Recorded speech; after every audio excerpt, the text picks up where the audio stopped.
Hey guys, so today I have one of these chores that I have to do, and I was just gonna do it, but then I thought I would share it with you guys because that's kind of the point. It's one of those things that will double your yields, and it's one of those things that I don't think a lot of people talk about, but I wanted to talk about intercropping.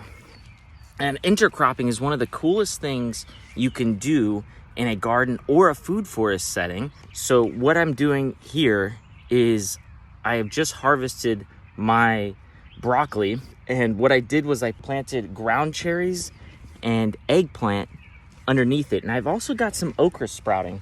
What I'm doing is essentially interplanting before I am done harvesting the late winter crop. A little late with these guys.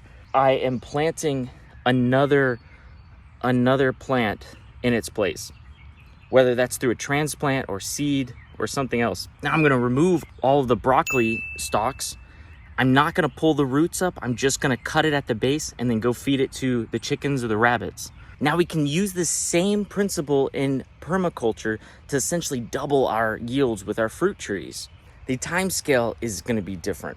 So when we intercrop with annuals, the time scale is going to be less than 1 year, right? It's going to be months, even days, right? So you can start integrating your carrots with your tomatoes. You can have them grow under the shade of the tomatoes, and there's a book written about it, right? So there's a lot of cool ways that you can get double crops and double your yields in the square footage that you have, in the square space that you have. Here we have a cherry tree, and I'm looking to get rid of it. It's not been as productive as I would have hoped. It was more of my challenge, is what I'd call my challenge tree. So sweet cherry is my challenge tree.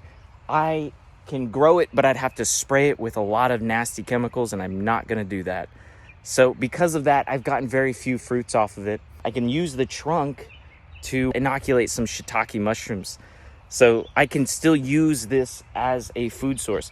But what I'm going to do this year is I am planting some pawpaw seedlings in and around this area. So when this tree goes, as the pawpaw seedlings are growing up, they like the shade, they like the understory, then I'll cut it and I'll give those pawpaw trees some extra sunlight, which will give us more flowers, which will give us more fruit. And that is how you use intercropping with permaculture design.